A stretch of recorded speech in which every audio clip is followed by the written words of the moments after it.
It's a common question across all industries, and massage therapy is no different. What do I post on Facebook? But there is no black and white answer for that. There are countless subjects that you can cover in a post and several different ways to post them. So, what's best? Hey guys, Savannah Bell here with My Massage World, and today I want to talk to you about the different types of posts that you can put on Facebook and how each one is ranked in relation to the others.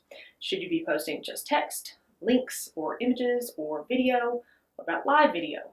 Before we break this down though, I want to get into explaining the difference between reach and engagement on Facebook because these are very important components to take into consideration. Many of you probably already know some of this, but there are plenty out there who don't. So if you do, give me just a second to explain.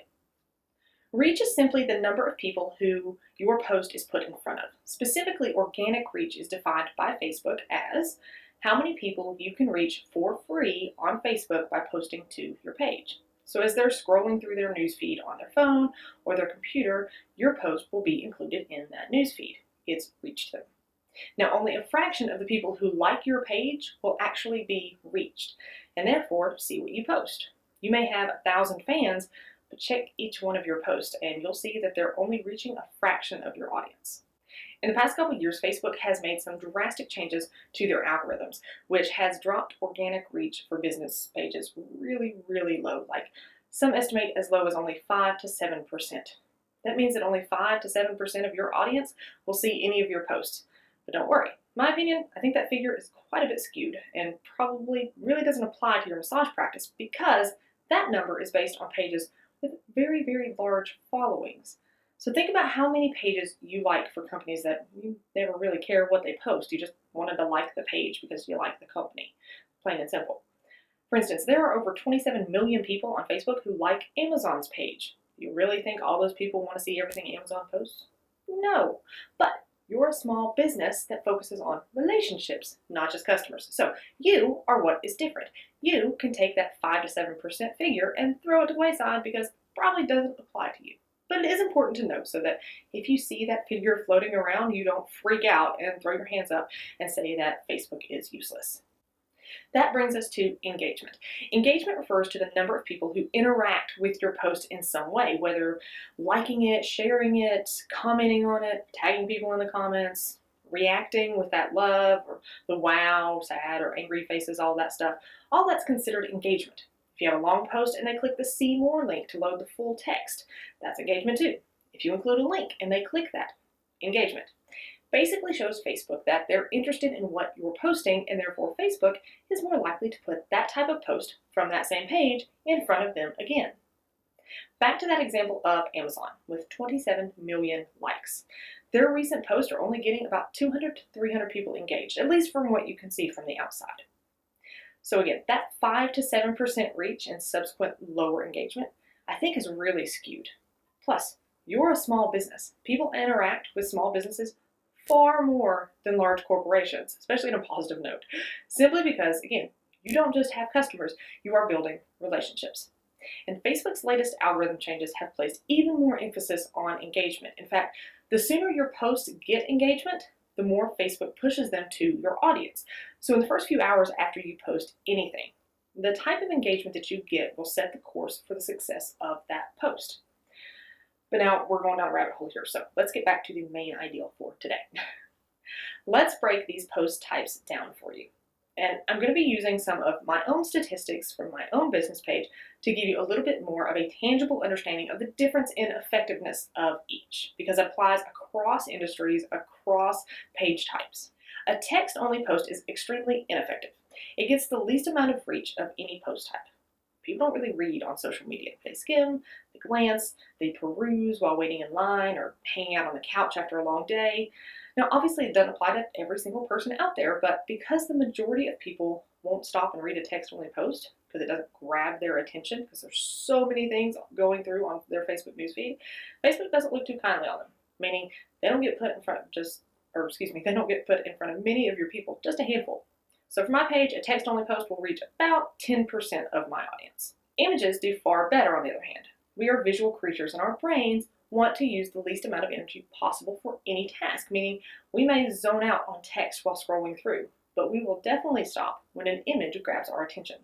It can't be just any image though. It has to make us stop and want to investigate further. But generally speaking, images are seen in a much, much better light by Facebook. So they're put in front of a higher percentage of your audience. Your reach is higher and your engagement will be higher. For instance, images on my page can have a reach of anywhere from 20 to 60% of my audience. Next comes videos. Facebook loves videos. Kind of like this one.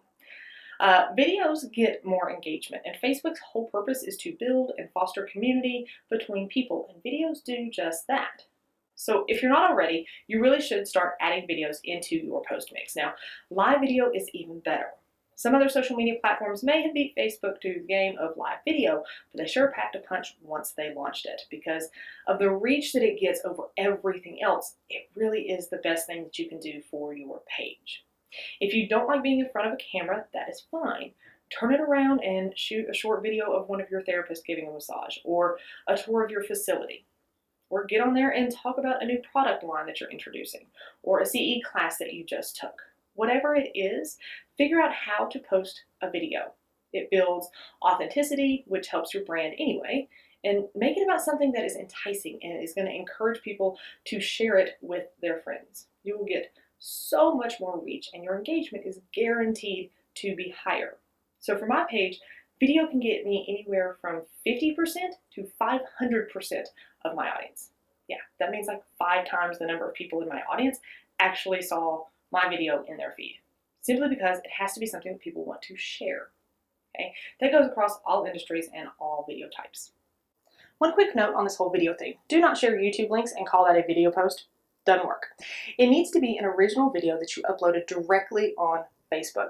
Yes, even if you uploaded it on YouTube, you need to upload it separately to Facebook. Here's the thing: YouTube is Facebook's competition. Why the heck would they want to send you or anyone else over there? So sharing those YouTube links is not going to get much reach at all. Instead, if it's someone else's video and you can't upload an original, post a picture, a nice graphic, a video that you shoot, or a screenshot of the video that you're linking to, all as an image, and then just put the link in the text of the post. Same thing goes with any other link that you want to share that would send people away from Facebook. So whether it's a news article or a blog post or whatever, post a photo or video, and then put the link in the text of the post. Make sense? If you forget this, don't worry, but just understand that your reach and engagement will most likely be less than if you do an image or video with a link in the text. You have to know what types of posts to do and share awesome content. You can't just post random crap all day, every day, and hope something sticks. Be sure to check out my other video on why you don't need to post as often as you think. If you think it doesn't really matter and you'll just post whatever you want and screw these insights, that's cool. Take what you will, just like anything else that I ever say in any of these videos. But like I said a minute ago, only a fraction of your audience will ever see your post. You can counter this by being more effective with each post, and that ties directly into knowing how they view each type. So I hope you learned something from this video today. Let me know what you think in the comments. What have you been doing and what's working for your page and what's not? And if you need some amazing images for your social media account and plenty of links to share too, check out our business membership program. There are hundreds available, all ready to go and at your fingertips, plus all kinds of other awesomeness. As always, thank you so much for watching. Be sure to check us out at mymassageworld.com, like our Facebook page, subscribe to us on YouTube, and stay tuned for more videos.